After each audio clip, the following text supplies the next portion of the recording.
Good morning friends, welcome to our YouTube channel GST platform.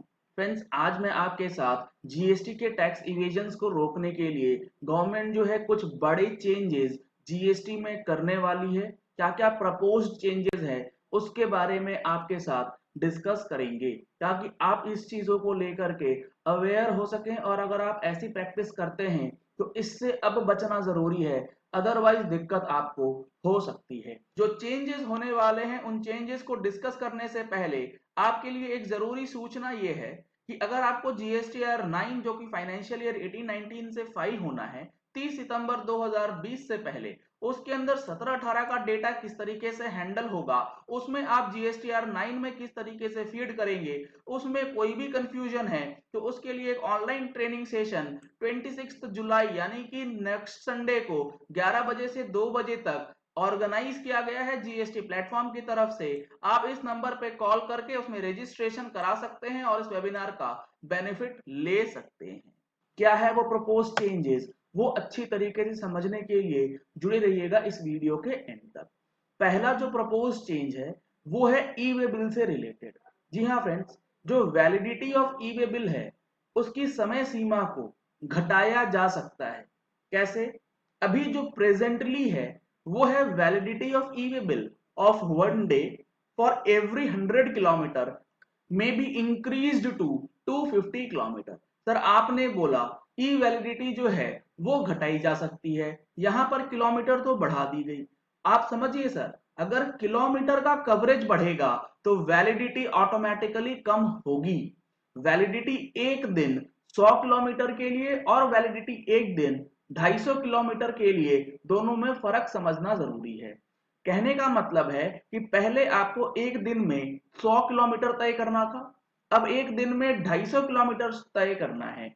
इसके पीछे जो reasoning है वो ये है कि ये जो 100 किलोमीटर की दूरी है वो एक दिन से कम समय में तय कर ली जाती है और एक ही ई वे बिल पे मल्टीपल कंसाइनमेंट्स का टू एंड फ्रो मूवमेंट आना जाना हो जाता है। तो इस डिस्टेंस को बढ़ाया जा सकता है। मैं आपको दिखाता हूं जो हमारा सीजीएसटी रूल है वो इस बारे में क्या बात करता है। ये मैंने आपके सामने ओपन करा है ई वे बिल रूल्स का 138 रूल नंबर। इसके अंदर आप देखेंगे तो validity of e way bill का जो कॉन्सेप्ट है वो इसमें एक्सप्लेन किया गया है। यहां पर आप देखेंगे तो validity of e way bill के लिए बताया गया है कि डिस्टेंस जो है up to 100 kilometre 1 day in case other than ODC और मल्टी मॉडल ट्रांसपोर्ट शिपमेंट। कहने का मतलब है छोटे कंटेनर या कार्गो से अपना गुड्स का मूवमेंट करते हैं तो उसके लिए पहले 100 किलोमीटर तक के लिए एक दिन हुआ करता था, और उसके बाद बियॉन्ड 100 किलोमीटर फॉर ईच 100 और a part thereof. Let suppose आपने 150 किलोमीटर का दूरी तय करना है तो पहले 100 किलोमीटर के लिए एक दिन मिलेगा, अगले 100 किलोमीटर तक के लिए या उसके पार्ट के लिए एक्स्ट्रा एक दिन मिलता। तो 150 किलोमीटर के प्रैक्टिकली आपको 2 दिन का समय मिल रहा था छोटे ट्रांसपोर्ट के केस में, छोटे ट्रक के केस में। अगर इसको 250 किलोमीटर कर दिया जाएगा तो हमारे एग्जाम्पल में पहले 250 किलोमीटर के लिए एक दिन यानी कि 150 किलोमीटर में पहले आपको 2 दिन मिलता था, अब आपको एक दिन का टाइम जो है वो मिलेगा उस गुड्स को ट्रांसपोर्ट करने के लिए। अगर आप उस पीरियड में, उस वैलिडिटी पीरियड में उस गुड्स का ट्रांसपोर्टेशन कर देंगे तो ठीक है, अदरवाइज वो ई वे बिल इनवैलिड हो जाएगा, वो मूवमेंट के लिए वैलिड नहीं रहेगा। तो इस चीज को समझना जरूरी है कि ई वे बिल की वैलिडिटी बढ़ने या घटने से आपके मूवमेंट में क्या फर्क पड़ता है।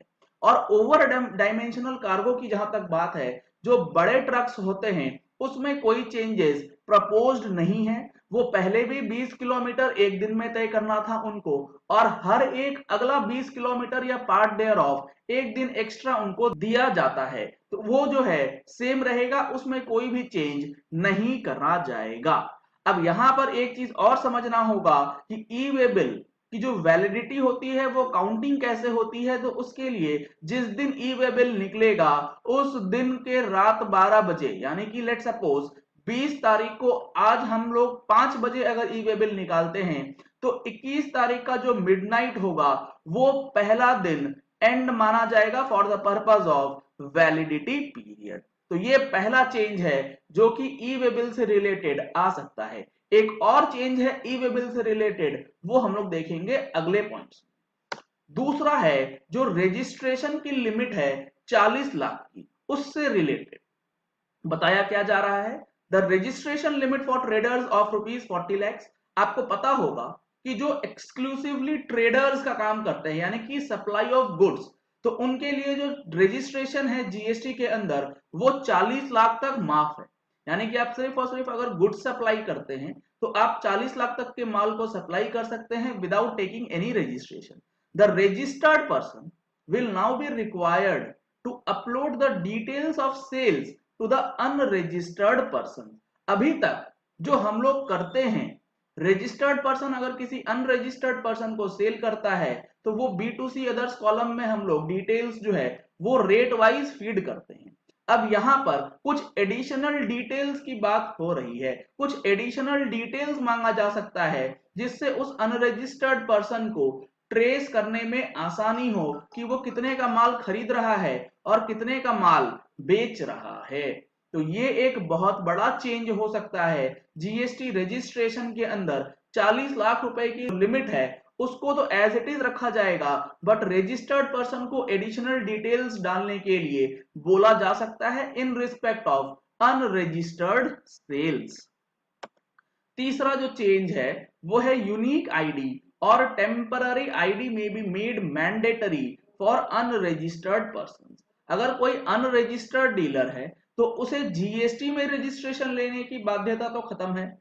इनके लिए एक यूनिक आईडी या फिर एक टेम्पररी आईडी लेने के लिए एक रूल्स या प्रोविजंस जो है वो बनाए जा सकते हैं ताकि इनका जो है हिसाब किताब सही तरीके से रखा जा सके, इनका डेटा जो है पोर्टल पे सही तरीके से मेंटेन किया जा सके। तो जिस तरीके से ट्रांसपोर्टर्स के लिए ट्रांस आईडी जनरेट होती है अगर वो जीएसटी में रजिस्टर्ड नहीं होते हैं, सिमिलर पैटर्न पे अनरजिस्टर्ड पर्सन के लिए यूनिक आईडी या टेम्पररी आईडी का प्रावधान जो है वो किया जा सकता है। अगला जो चेंज है वो रूल 138 सब रूल 7 के अंदर है। अब ये रूल 138 सब रूल 7 क्या है, पहले हम लोग वो देखते हैं, फिर देखेंगे कि इसका इम्पैक्ट आपके ऊपर क्या पड़ने वाला है इस चेंज के बाद। ये कहता है वेयर द कंसाइनर और the consignee has not generated the e-way bill in GST EWB 01 and the aggregate of the consignment value of goods carried in the conveyance is more than 50,000 rupees, the transporter, except in case of transportation of goods by railways, air and vessel, shall in respect of interstate supply generate the e-way bill in EWB 01 on the basis of invoice or bill of supply or DC as the case may be, and may also generate a consolidated e-way bill in 02 on the common portal prior to the movement of goods। ये वाला जो सब rule है ये अंदर तो डाला गया है रूल्स के, लेकिन इसे इंप्लीमेंट नहीं किया गया, अभी नोटिफाइड नहीं है। अब इस प्रोविजन को नोटिफाइड किया जा सकता है। क्या इंपैक्ट पड़ेगा इस प्रोविजन को नोटिफाई करने के बाद, एग्जाम्पल से समझिएगा। लेट सपोज एक ट्रांसपोर्टर है जिसके पास एक ट्रक है, उसने उस ट्रक में 10 कंसाइनमेंट यानी कि 10 लोगों का अलग अलग कंसाइनमेंट लोड किया है। हर एक कंसाइनमेंट 50,000 रुपए से कम का है। तो पहला कंडीशन, जब 50,000 रुपए से कम की कंसाइनमेंट है तो वो कंसाइनर या कंसाइनी वो तो ई वे बिल से माफी है उसको, क्योंकि उसके लिए वो कंसाइनमेंट 50,000 के रुपए से कम है, इसीलिए उनको 10 ई वे बिल अलग अलग लोगों को बनाने की जरूरत नहीं है।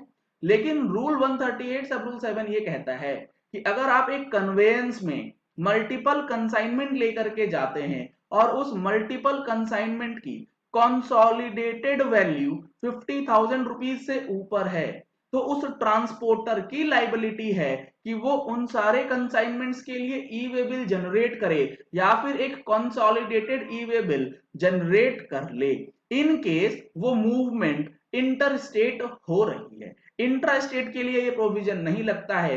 एक राज्य से दूसरे राज्य में अगर जाएगा तो इस सिचुएशन में ट्रांसपोर्टर की लाइबिलिटी ई वे बिल बनाने की रखी जा सकती है।